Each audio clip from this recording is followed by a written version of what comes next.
Se você achou o jogo do abate confuso no anime, a culpa não é sua. O problema é que Jujutsu Kaisen tentou explicar esse arco começando pelo detalhe mais complicado. Então por alguns minutos esquece barreira, ponto e regra, porque o jogo do abate, ou migração à extinção, na verdade é só o começo do fim do mundo que o Kenjaku arquitetou para Jujutsu Kaisen. E já vamos começar decifrando essa parte que confunde muita gente. O jogo do abate em si não é o objetivo final. O Kenjaku não passou 1000 anos arquitetando uma rinha entre feiticeiros sem nenhum motivo. Tem a ver com o Tengen, que é uma entidade em Jujutsu Kaisen. Ele é imortal, e ele mantém as barreiras que prendem quase toda a energia amaldiçoada do mundo de Jujutsu Kaisen dentro do Japão. Então é por isso que é tão raro, por exemplo, encontrar feiticeiros ou maldições em outros países. O Tengen evolui constantemente, mas essa evolução não para. Então ele pode acabar evoluindo a um ponto de virar um ser caótico que pode até destruir o mundo, inclusive. Então, para controlar essa evolução, ele tem que se fundir com uma pessoa compatível que vai resetar essa imortalidade a cada 500 anos. A Amanai do passado do Gojo era essa pessoa. Ela era receptáculo do plasma estelar.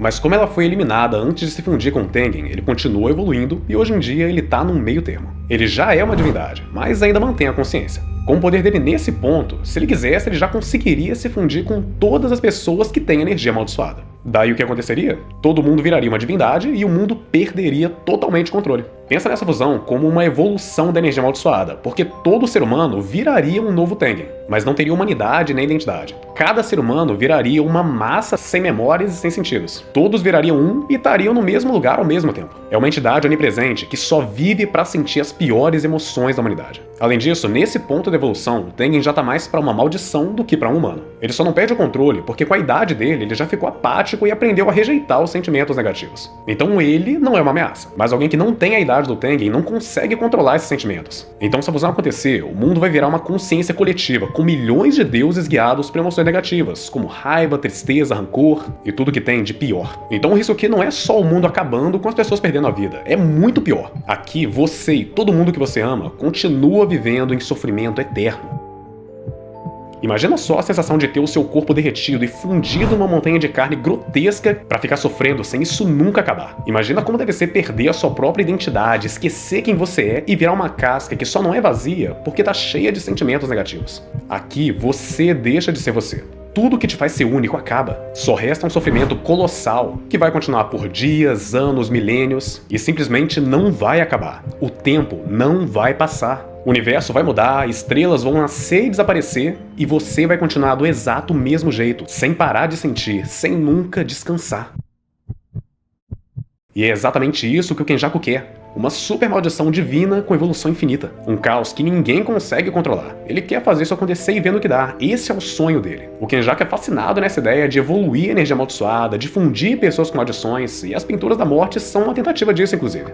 Ele considera o Chozo como um fracasso porque ele é normal demais. O Kenjaku quer algo maior, sem limites. Mas aí que tá. O Tengen pode fazer essa fusão quando ele quiser, mas ele não quer. Então o problema é resolvido, né? Não, porque agora, como o Tengen é mais uma maldição do que um ser humano, ele pode ser capturado pela manipulação de maldições do corpo do Geto. Então o Kenjaku consegue capturar ele e forçar ele a assimilar a humanidade tipo um Pokémon.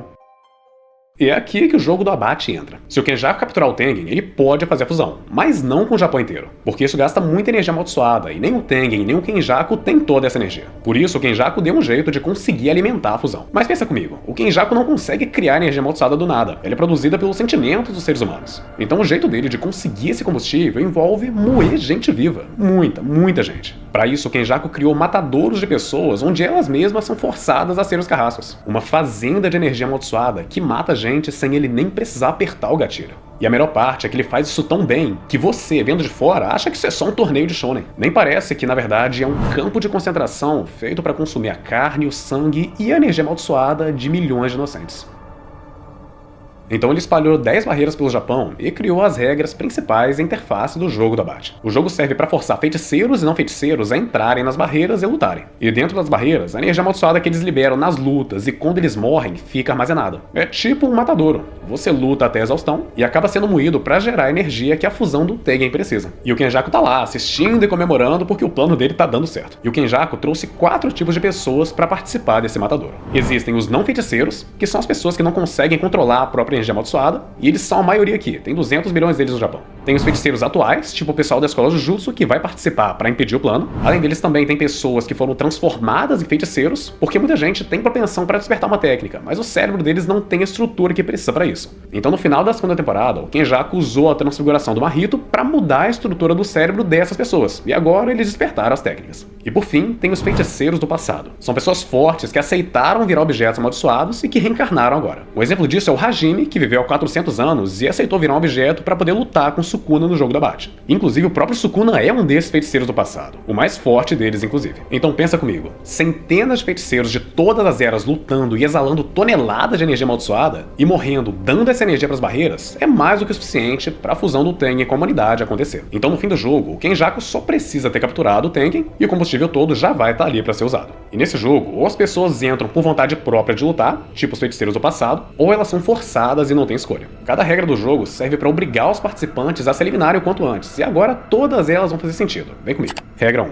Quem despertar uma técnica amaldiçoada precisa entrar em até 19 dias. Regra 2. Quem desobedecer a primeira regra vai ter a técnica confiscada. Ou seja, os recém-feiticeiros vão ter o cérebro destruído se não entrarem no jogo. O Kenjaku tá colocando uma arma na sua cabeça e te forçando a participar o quanto antes. Regra 3. Quem entrar nas barreiras das colônias vira um jogador imediatamente. E isso força qualquer um que pise lá dentro a participar dessa matança. Não existe recusa aqui. Regra 4. Jogadores pontuam matando outros jogadores. E isso só reforça o objetivo do jogo, que é alimentar a assimilação com energia amaldiçoada. Regra 5. Feiticeiros maldições valem 5 pontos. Não feiticeiros valem 1 ponto. Regra 6. Gastando 100 pontos, um jogador pode adicionar uma nova regra ao jogo.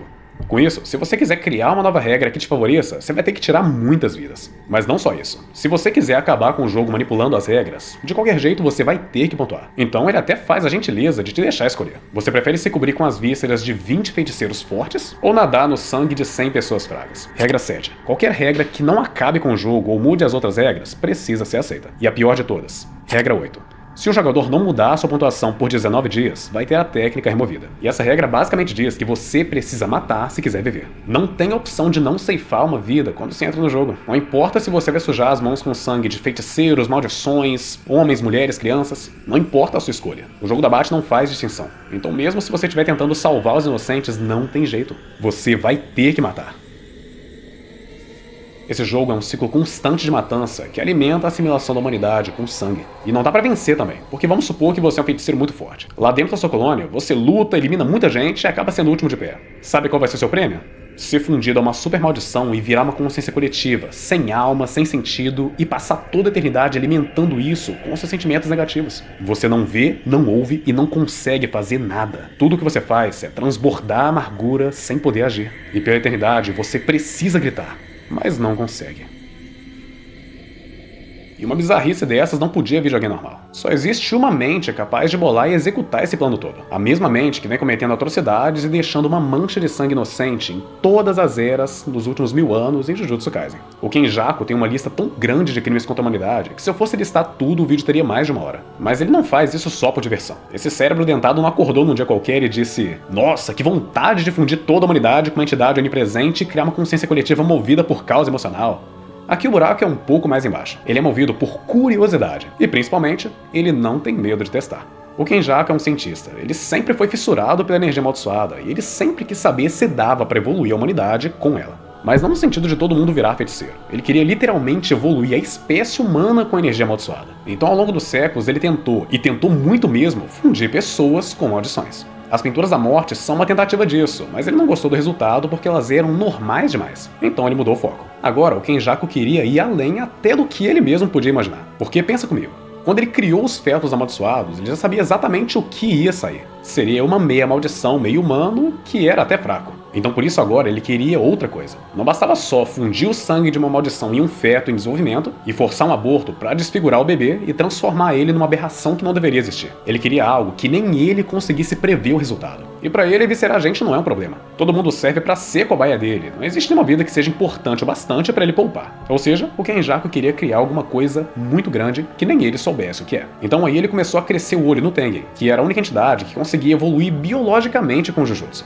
Por isso ele começou a tentar forçar a evolução do Tengen. Primeira tentativa, fracasso, porque um usuário dos 6 olhos deu uma sova nele. Então o Kenjaku não conseguiu impedir a assimilação do Tengen com o receptáculo da estrela há 1000 anos. Depois disso passaram 500 anos. E ele sabia que não dava para para lutar com o usuário dos 6 olhos. Então ele se antecipou e ceifou a vida de um bebê que nasceu com essa bênção um mês depois do nascimento. E é claro, ele também tirou a vida do receptáculo da estrela daquela era. Então a segunda tentativa deu certo, né? Não. Porque no exato dia da assimilação, os 6 olhos apareceram em outro membro do clã Gojo e o plasma estelar apareceu em outro receptáculo. Então, de novo, ele não conseguiu impedir a fusão com o Tengen. Daí o Kenjaku entendeu. O destino sempre conectava o plasma estelar, os 6 olhos e o Tengen. A energia amaldiçoada também consegue mover o destino. Então, nenhum feiticeiro consegue mudar o que já foi escrito. Então, resumindo, enquanto o destino existia, o plano falhava. Era tipo uma trava de segurança que protegia a humanidade do Kenjaku. Mas 500 anos depois, apareceu um homem que não fazia parte dessa engrenagem. A energia amaldiçoada move o destino e escreve o que vai acontecer. Então alguém que não tem energia amaldiçoada tá fora dessa equação. O Toji veio como uma anomalia do universo ou como o primeiro humano que conseguiu ir além da energia amaldiçoada, rejeitando ela. De qualquer jeito, nem o Kenjaku esperava por essa. O Toji não era afetado pelo destino. Então em um fatídico dia, ele conseguiu fazer sozinho o que o Kenjaku não conseguiu fazer em 1000 anos. Ele impediu a fusão do Tengen com o receptáculo da estrela. E aí sim as coisas começaram a andar. E além de tudo, nessa mesma época, também apareceu um feiticeiro que conseguia controlar maldições, que era o Geto. Então pensa comigo, na mesma era apareceu alguém que conseguiu impedir a fusão do Tengen com o plasma estelar e forçar a evolução dele, e também tinha alguém que conseguiria controlar o Tengen para ele se fundir com a humanidade. E eu nem imagino o tamanho do sorriso do Kenjaku quando ele viu isso rolando. Daí o resto você já sabe. Ele roubou o corpo do Geto, e lá em Shibuya ele selou Gojo, porque ele já sabia que não dava pra lutar e não adiantava matar ele criança. Então pro Kenjaku, depois de 1 milênio tentando e fracassando, ver que tudo tá acontecendo do jeito que ele orquestrou agora é o ápice da felicidade. Não importa quanta gente inocente vai perecer. Ele não enxerga pessoas como pessoas. Se for pelo plano dele, tudo vale a pena. E essa curiosidade macabra que faz o jogo do abate existir e ser como ele é. As regras dele refletem a mente do próprio Kenjaku. Ele realmente não se importa em matar. Por isso, o jogo incentiva todo tipo de brutalidade, porque no fim das contas, vale tudo pelo plano. Então no jogo do abate, ninguém tá entrando pra vencer de fato. Não existe decisão certa e nem saída limpa. Todo mundo tá lutando pra continuar existindo como indivíduo, pra fugir desse inferno que o Kenjaku sonha. Mas como você já sabe, o prêmio final vai ser o primeiro lugar na fila pro sofrimento eterno. No fim, o jogo do abate não é sobre herói, vilão ou vencedor. Não sobra nome, não sobra rosto, não sobra memória. Só sobra um mar de consciências pra sempre, sentindo ódio, dor, medo, sem nem saber por quê. Se evoluir significa deixar de ser humano, então isso ainda é evolução? E se esse vídeo te fez pensar ou entender o arco, se inscrever vai te fazer receber os próximos. Foi um prazer falar com você, pode chegar a hora que você quiser, porque o Lote Abissal é um espaço feito especialmente para você. Então tenha um bom dia, uma boa tarde e uma boa noite.